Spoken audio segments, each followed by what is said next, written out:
Feminismo separatista. La primera vez que escuché acerca del feminismo separatista, casi me voy para atrás. Parecía ser una expresión sectaria del feminismo en la que predominaba el lesbianismo por la fuerza y el odio al varón.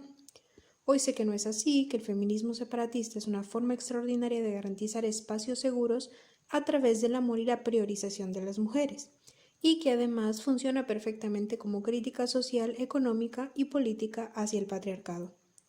Si ustedes comienzan a adentrarse en el feminismo separatista, la información que las va a saludar va a ser algo sobre la segunda ola del feminismo, el lesbianismo político, una revolución lesbiana, un odio al varón o algo así.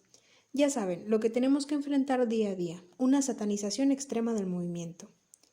Pero si yo te dijera que necesitas quitar todo eso de tu mente para abrir tu tercer ojo, seguramente te quedarías muy confundida, así que mejor voy a contarte un poco de historia. El separatismo feminista tiene su origen, contrario a lo que creemos, hace muchos años, y de hecho tiene un origen burgués. Hace varios cientos comenzaron a existir reuniones de mujeres que mantenían un principio separatista. En esas reuniones para tomar el té, en las que se discutían acciones como la maternidad, la cocina y la ropa, ya existía un separatismo. Incluso el varón de aquel entonces era total partidario de que su pareja se juntara con otras mujeres para hablar de bordados. En aquellas reuniones se utilizaba un principio básico: el varón no podía entrar a conversar los temas que le concernían a las mujeres. Ese principio básico se mantiene en nuestros días, pero el separatismo de aquel entonces no era incómodo, y el de la actualidad sí. ¿Qué es lo que ha cambiado? Es muy sencillo: los temas de discusión. El separatismo estuvo bien mientras se tocaran temas que permitieran nuestra opresión, y comenzó a tornarse un movimiento oscuro cuando las mujeres del siglo XVIII comenzaron a hablar de política. Sin embargo, hay otros principios feministas que, sin saberlo, lo tenían aquellas reuniones separatistas y que continúan vigentes en nuestros días: el cuidado femenino colectivo, la creación de redes de apoyo y la garantía de espacios seguros. Las mujeres de aquel entonces encontraban en sus redes de mujeres un espacio para discutir sus ideas, para brindar sus opiniones y exponer sus preocupaciones. Hablaban de sus problemas y se sentían comprendidas. Básicamente es lo mismo que hace el separatismo actual, pero claro, con sus diferencias.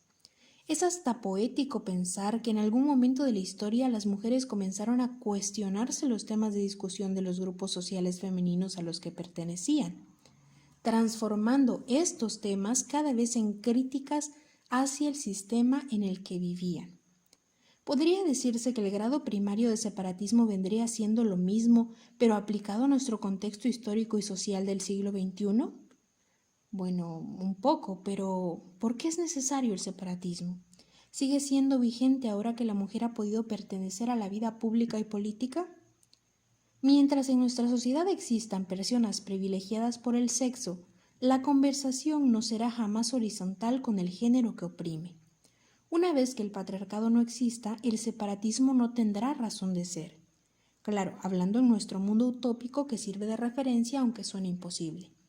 Para hacerlo sencillo de entender, vamos a hacerlo tangible con preguntas retóricas.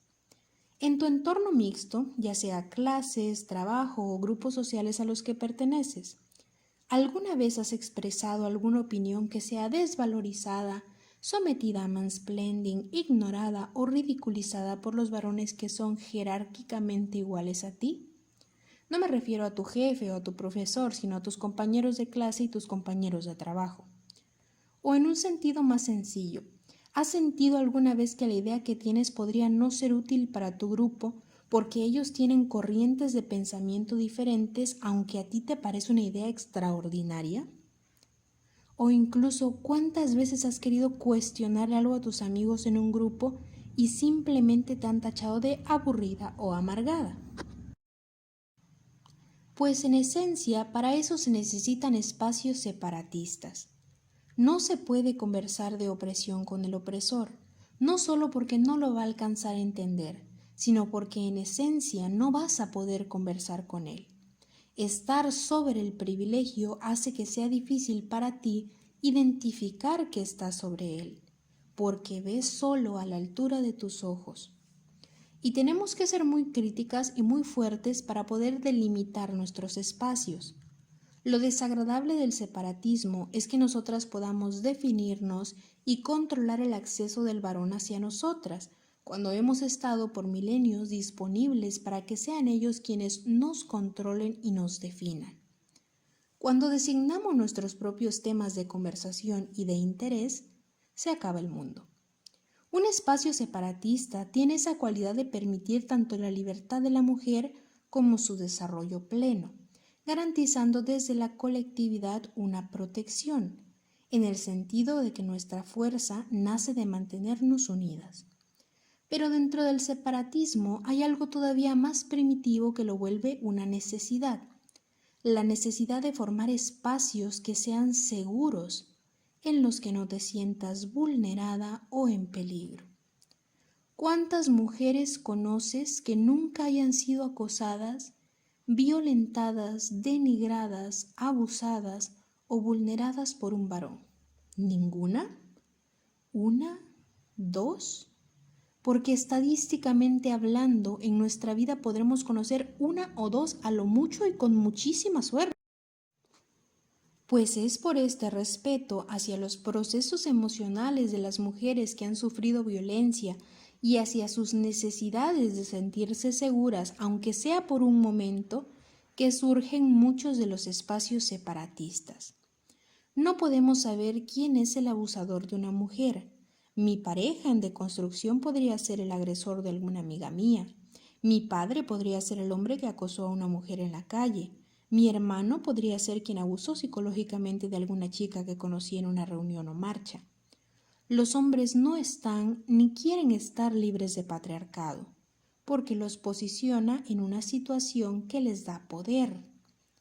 La situación es que aunque quizás mi pareja no es un abusador, estadísticamente podría serlo, y bajo este precepto lo ideal es cuidar a las otras mujeres del círculo, garantizando espacios en los que se sientan seguras al estar rodeadas solo de mujeres. Hasta aquí todo parece sencillo, pero vamos a la raíz del problema, el separatismo a nivel de los diferentes ámbitos de la vida. Podemos llamarle también separatismo radical. Pero antes de que se espanten y comiencen a satanizar todo lo que sale de mi boca a partir de esa palabra, recordemos que la palabra radical proviene del vocablo raíz. Que los varones califiquen como extremista y de discurso de odio el hecho de priorizar a las mujeres no los vuelve a ellos unos completos ignorantes, los vuelve varones aferrados a continuar perpetuando su privilegio. Nada más, y como ya les había comentado, perpetuar el privilegio requiere inteligencia. Y es que el varón jamás ha tenido interés de volver los espacios mixtos o de participar en los diálogos mixtos.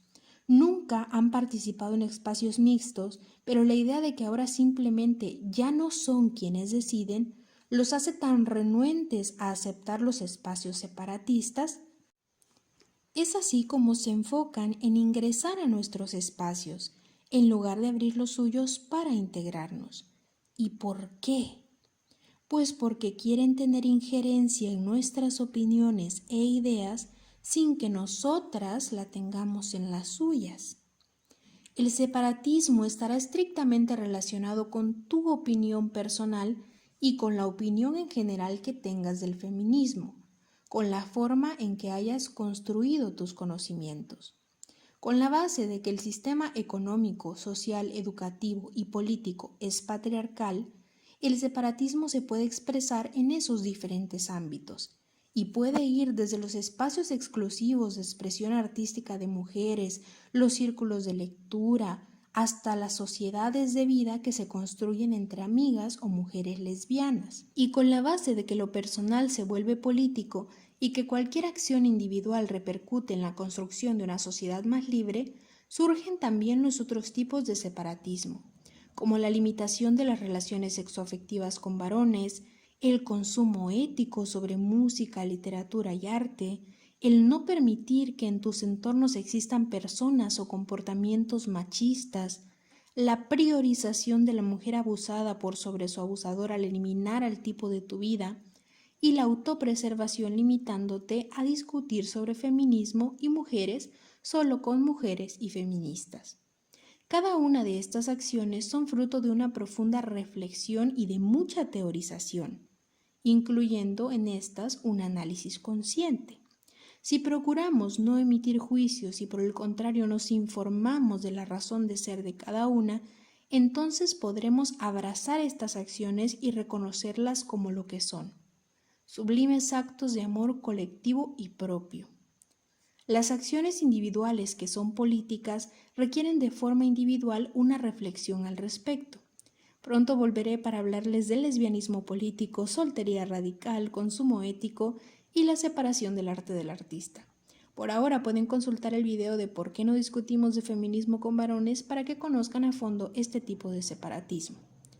Las dejo con las palabras de Marilyn Frye. La inmensa mayoría de las feministas practican cierta separación de los hombres y las instituciones que dominan. Una separatista practica la separación de manera consciente, sistemática y aboga por una separación profunda y de amplio espectro como parte de una estrategia liberadora. La razón por la que esta táctica es la clave para nuestra liberación es porque el sistema patriarcal sabe que el separatismo es una amenaza legítima para la supremacía masculina. Dinamita sus cimientos, es una bomba de relojería que cuando explote derribará el orden patriarcal.